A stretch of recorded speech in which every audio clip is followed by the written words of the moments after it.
Let's get ready to rumble!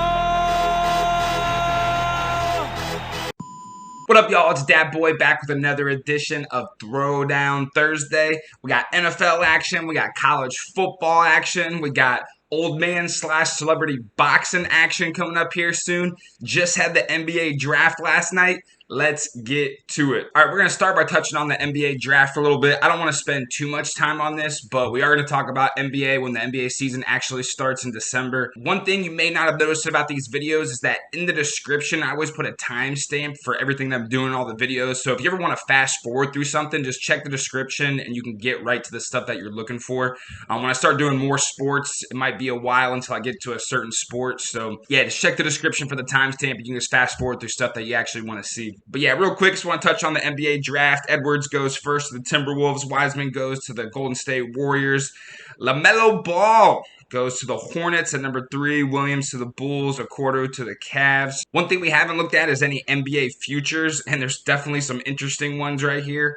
Will Carmelo Anthony have his jersey retired by the Knicks before 2023? Will Melo win an NBA championship before he retires? Will LeBron James get a statue in Star Plaza by the end of 2024? Will LeBron James have his jersey retired by the Lakers before the end of 2024? Will Skip Bayless say that LeBron James is a better player than Michael Jordan on Undisputed in 2020 or 2021? And then odds to win the MVP this year: Luka, AD, Giannis, Steph, LeBron, Kevin Durant. Luka is the favorite, though, and he's definitely going to be a stats monster. Definitely looking at Luka for my NBA fantasy team, that's for sure. All right, so once we get closer to the NBA season and all the front office, free agent stuff gets settled out, we're definitely going to look at these NBA win totals, and we're going to create a power ranking system just like we did in the NFL. Every year I bet on the NBA, I always lose my bankroll, and this year will probably be the same, but I'm fighting for it to be different. Let's go. So that's everything I'm going to do for the NBA for this episode. Let's go ahead and recap the NFL from last week. Colts shut down the Titans in the second half, getting a very decisive win, 34-17. Phillip Rivers had over 300 yards and a touchdown. Colts get the upset. We'll go ahead and bump them up a point to 3.5. And Titans get upset, so we're knocking them down to 3. Browns take down the Texans in a real barn burner. They're definitely glad to have Chubb back, but this is not a dynamic offense without OBJ. Browns were a 4.5-point favorite, though, so we're going to knock them down a half point for not getting the cover. We'll knock the Texans up a half point, even though after scoring 7 points, maybe they don't deserve it. Lions came out to a big lead against the Skins, but Alex Smith fought back, throwing for 390 yards, but Lions still get the dub. This game is basically a push, so we're not going to do anything crazy with the power rankings there.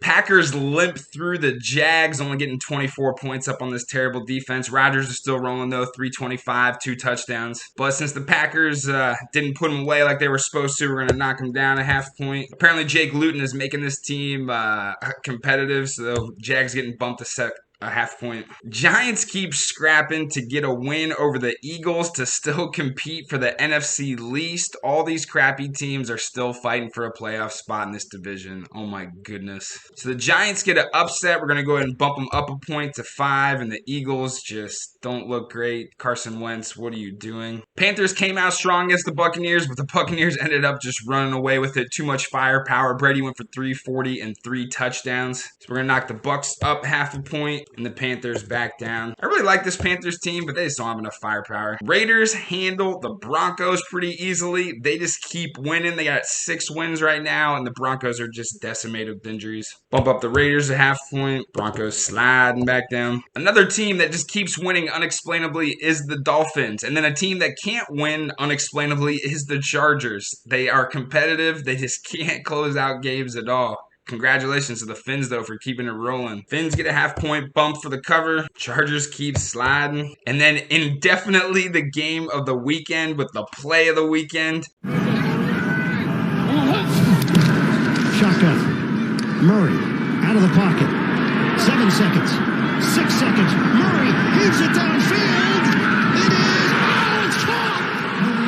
It is caught. Murray throws a bomb to Hopkins to put away the Bills, although the Bills still get the cover. So I don't really know what to do with this Cards team. I got them at -1 right now. I don't know if they're better than teams like the Raiders and the Colts and the Titans. And I don't know if they're better than the Bills because the Bills pretty much controlled that game. The Cards made a little comeback. The Bills thought they put them away at the end, but then when you have a dude like Hopkins that can just jump over the entire city of Buffalo, I think the Cards are going to be at least as good as like the Colts or Titans, maybe better, maybe worse.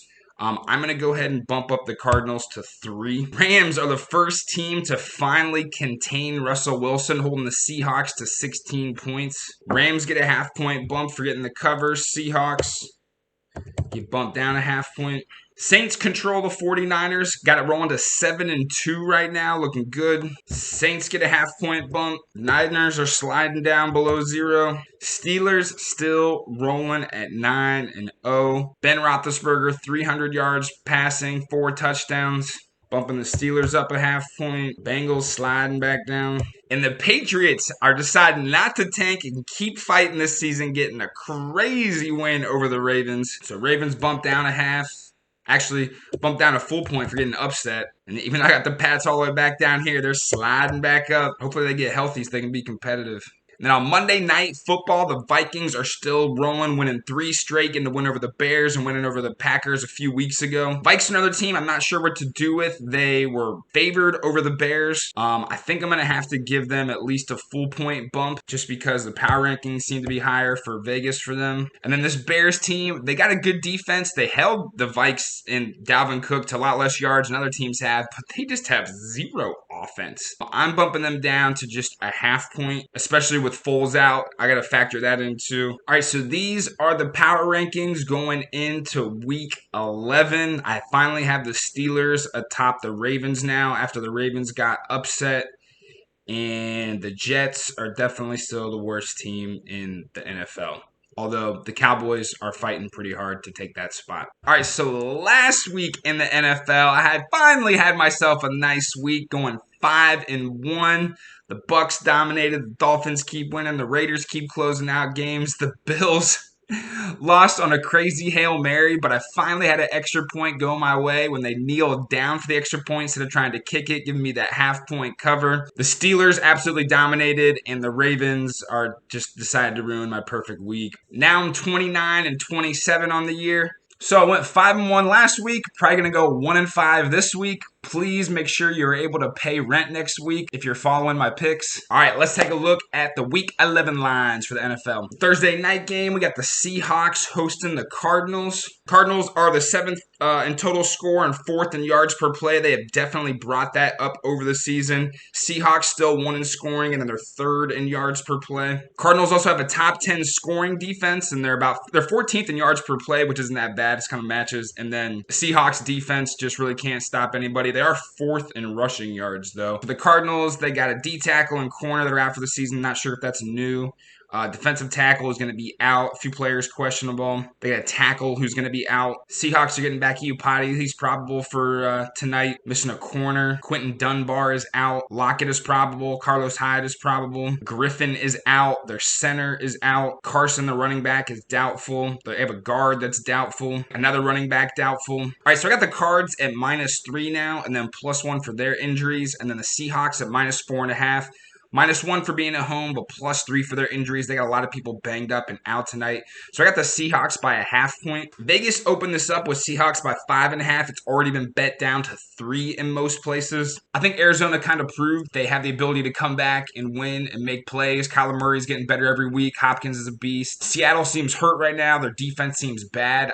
This is a perfect spot for Arizona as an underdog. The only thing that would hesitate me about the Cards is, hey, they're just coming off a big win. Definitely could be a letdown spot for them. Obviously, Seattle needs a win because they're fighting for the top of the NFC West. Just based off talent and based off the way these teams are playing this year, this game could honestly go either way. So I don't know. Why not take the teams with the points? I'm probably going with the Cards tonight. Next up, we got the Saints hosting the Falcons. Falcons are middle of the pack in scoring offense. Saints are at the top. Defensively, the Falcons have been bad, although they are 6th in rushing yards. The Saints aren't too bad at rushing defense either, being number 2, and then they're kind of middle of the pack in scoring defense. For Atlanta, Ridley is questionable. That's all they have listed so far. And for the Saints, Breeze is out indefinitely, and it is time for famous Jameis. The emotional betting roller coaster of watching Jameis Winston throw touchdowns and interceptions is the kind of entertainment that you just cannot find anywhere else. I can't wait. So we're at the Falcons at plus half a point, -1 for coming off the bye. I got Saints at -6, then -1 for being at home, but +6 for not having Breeze.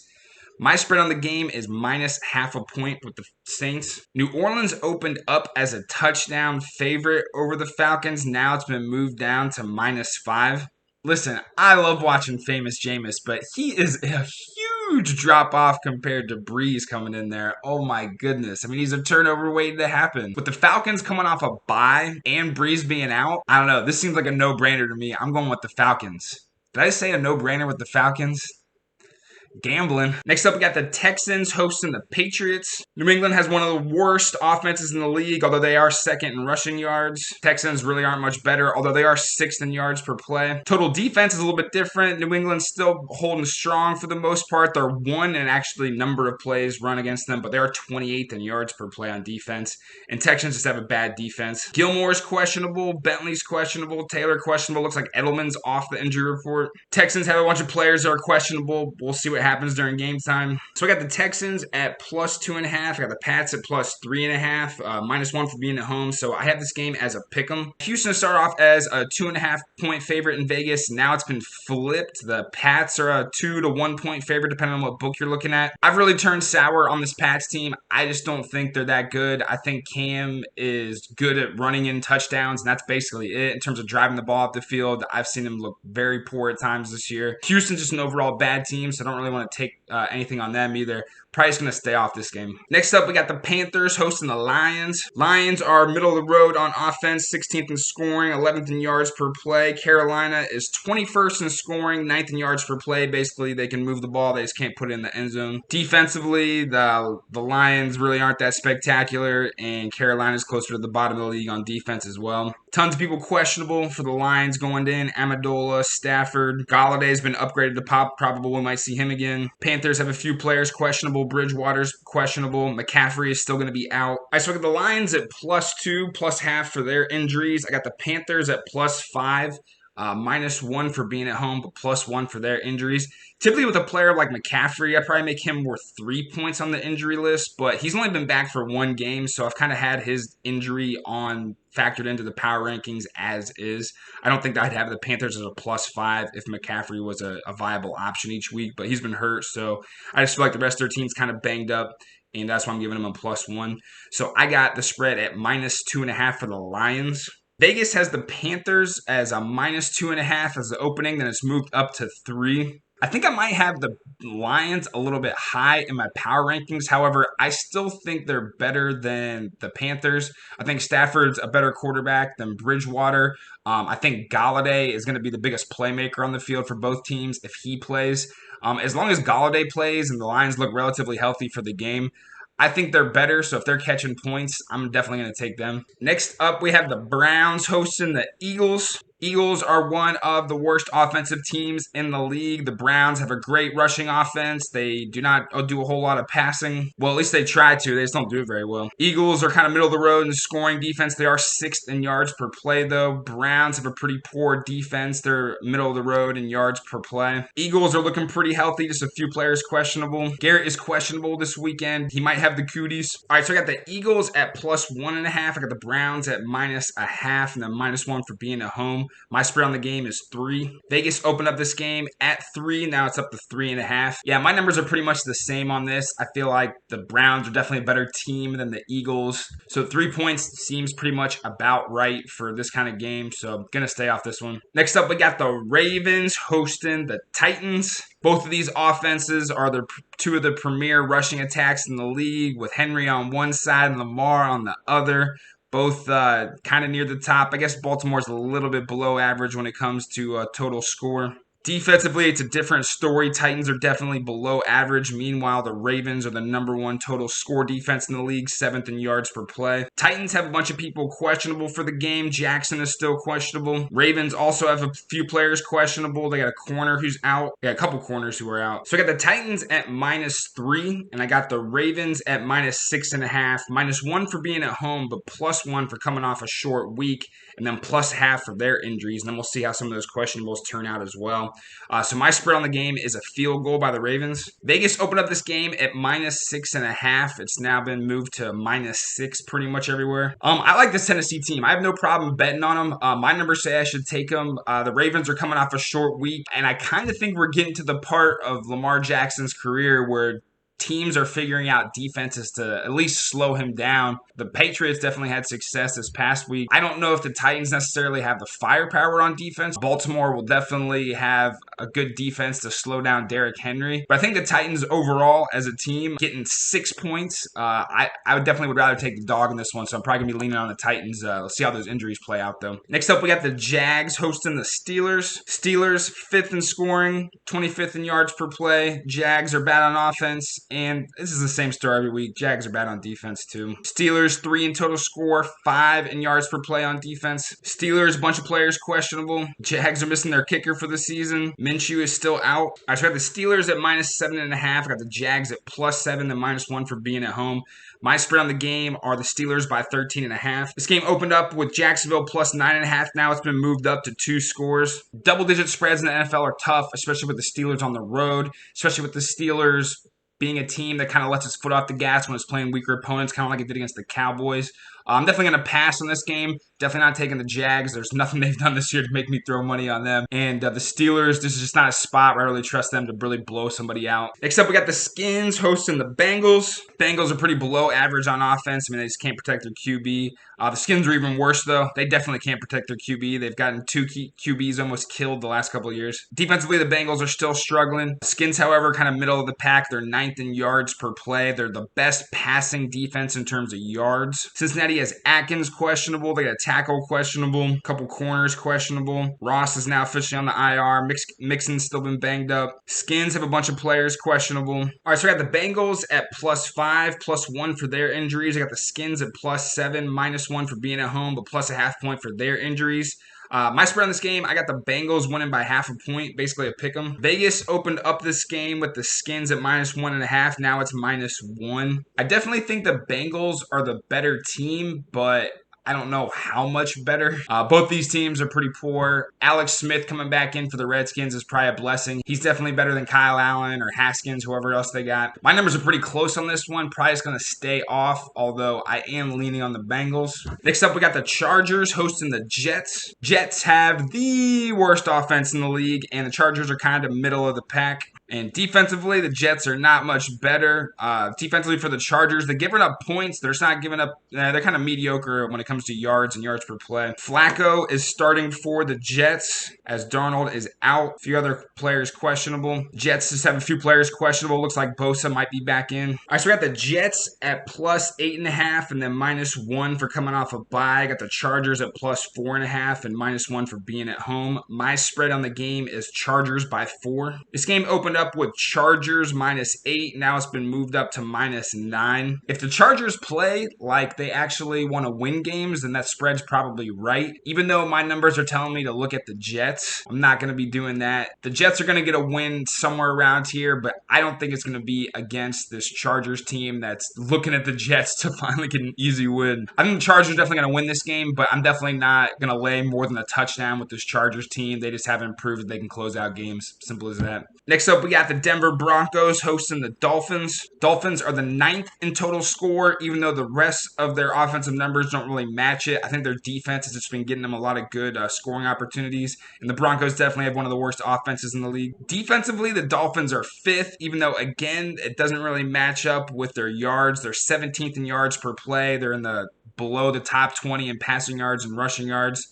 Again, I don't know how they're winning these games. They're just doing it. Looks like Van Noy and Breida are questionable. Broncos have a bunch of players questionable. All right, so I got the Dolphins at -1.5. I got the Broncos at +4, the -1 for being at home. My spread on the game is Dolphins by 4.5. Vegas opened up this game with the Broncos -1. Now it's been flipped to Dolphins -3.5, -3, depending on where you go. So I think people are finally figuring out that this Dolphins team is getting wins and getting covers and stuff like that. It is unexplainable to me. They just don't have the talent. They are making it happen. Tua has definitely played better since his week 1, but overall, where's the talent on this team? While I definitely think they're going to get a win against the Broncos, or at least they should, they're getting into the point where all of a sudden they're becoming bigger favorites, especially bigger than a field goal. And I don't know if I really want to lay points in this situation with the Dolphins because I can't really explain why they're winning. My number is -4.5. The spread in this game is 3.5.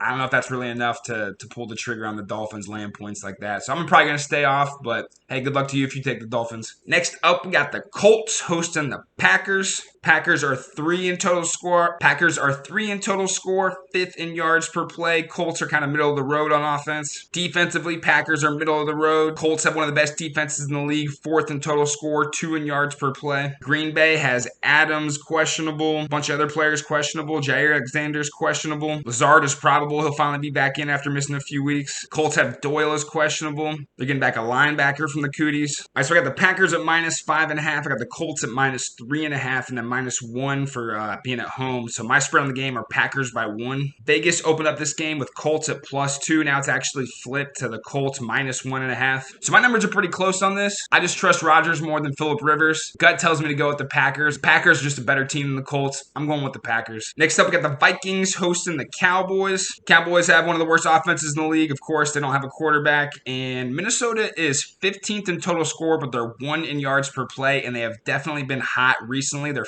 5th in the league in total rushing yards. Dalvin Cook's been killing it. Cowboys have the worst scoring defense in the league. They're 18th in yards per play, but this defense is definitely bad. Minnesota has had a lot of talent leave their defense going into this year. They haven't been that great at the beginning of the year, but it seems like they are trending upwards. Looks like Dalton is going to be the quarterback for the Cowboys. Vikings have a few players questionable. All right, so I got the Vikes at +0.5 point. I got the Cowboys at +8, -1 for being at home, -1 for coming off a bye, +0.5 for having some injuries. My spread on the game are Vikes by 6. Vegas opened this up with Vikes at -9.5. Now it's been bet down to 7. I was really hoping to bet on the Vikes in this situation, even though I'm wearing my Terrell Owens Cowboys jersey right now. This Cowboys team is bad. They are coming off a bye, and the Vikes are hot right now. It's obviously going to be a team that the public's going to be jumping on the Vikings right now. I still don't know how much I trust this Vikings team. If I can get this number at under a touchdown, I'll look at taking the Vikes. I don't want to lay a touchdown with the Vikings, let alone more than a touchdown right now, even though they've been playing well.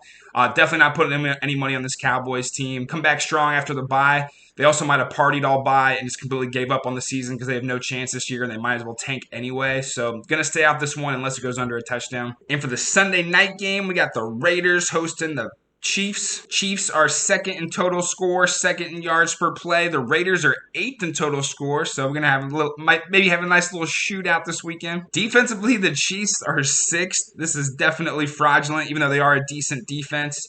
And the Raiders are 19th and 24th in yards per play, so kind of below average there. For the Chiefs, Watkins is still questionable. Derek Carr got banged up last game for the Raiders, but it looks like he's still going to play. All right, so we got the Chiefs at -8.5 and then -1 for coming off a bye. I got the Raiders at -2.5, -1 for being at home.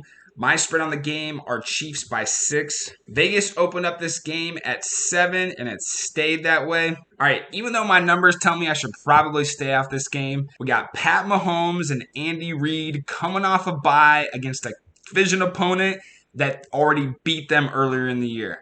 All the motivation in the world. They've been sitting there thinking about this game for the last 2 weeks. I am definitely going with Pat Mahomes and the Chiefs. Let's go. And for the Monday night matchup, we got a good one. We got the Bucks hosting the Rams. Rams have above average yards and yards per play, but they're a little bit below average in total score. Bucks are 6th in total score and 14th in yards per play. Defensively, the Rams are the 2nd best scoring defense, number 1 in yards per play. The Bucks aren't too shabby on defense either. They're 3rd in yards per play, 8th in scoring. Rams have tackle out and a safety. Bucks look pretty healthy. All right, so we got the Rams at -5.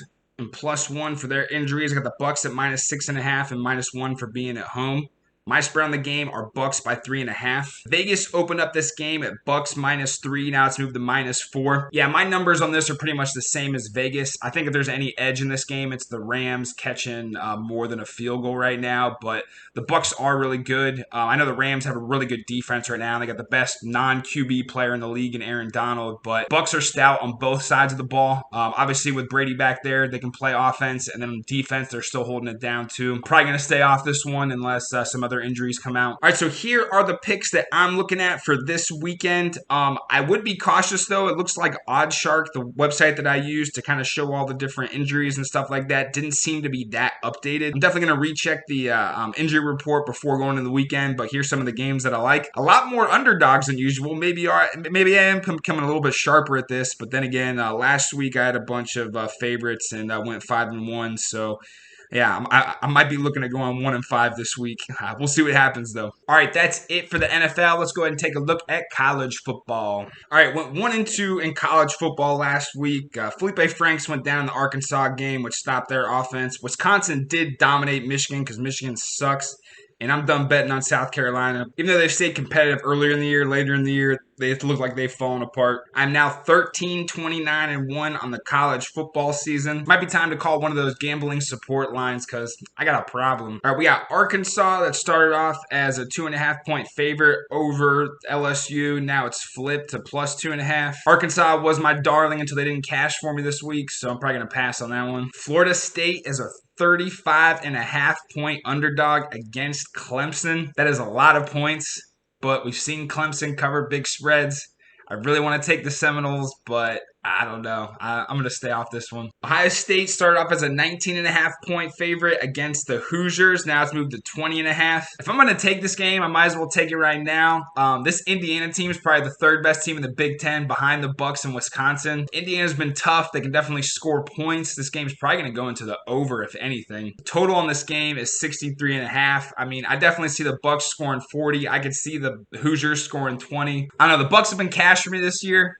They look like they're headed to the college football playoff. Justin Fields looks like he's headed to probably win a Heisman. All right, so Oregon State started off as a 6-point underdog to Cal. Now it's been moved down to 3.5. Still as an underdog, though. Cal is 0-1. The Beavers are 0-2. Cal just got blown out by UCLA in their first game. Oregon State has lost to Washington and Washington State, although they have kept it kind of close. I think both these teams are bad. I think Cal is worse. I think Oregon State has typically been just the doormat for the Pac-12 over the last few years, but they were kind of better last year. They seem like they might be somewhat competitive this year.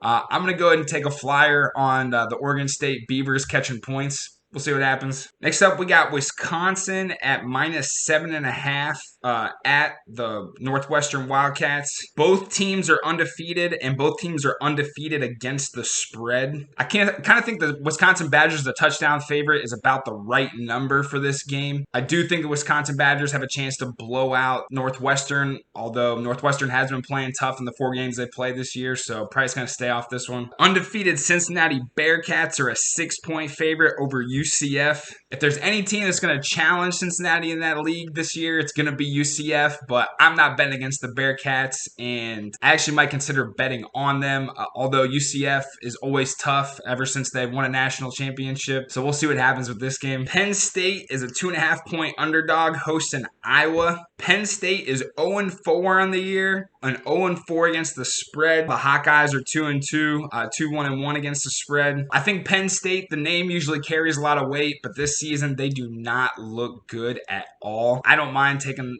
Iowa in this position, only giving up less than under a field goal. I think I'm going to roll against the Nittany Lions this week, and I'm going to keep betting against them until they prove that they actually can stay competitive in one of these games. Oregon is about a 2-touchdown favorite over UCLA. I definitely think Oregon's better than UCLA. Oregon's probably the best team in the Pac-12 right now. UCLA does show that they can score. They typically, over the last years, haven't had a great defense, so I don't know. 2 touchdowns seems about right. I don't know how much I trust this Oregon team right now. So let's go ahead and watch this one and see how both of the teams look. I'm probably going to pass on this one. Alabama is a 30-point favorite over Kentucky. I want to bet on Alabama. I probably should bet on Alabama, but 30 points is a lot. Holy moly. We'll see what happens. Probably pick Bama at the last second. Auburn is an 11-point favorite over Tennessee. Looks like Tennessee is definitely struggling scoring. They have under 200 passing yards a game on offense. They're doing decent at rushing. And defensively, they're giving up a ton of points. Probably going to stay off this one. Auburn's probably a better overall team, but if you've been watching these episodes, you know how I feel about Bo Nix. He's just a turnover waiting to happen.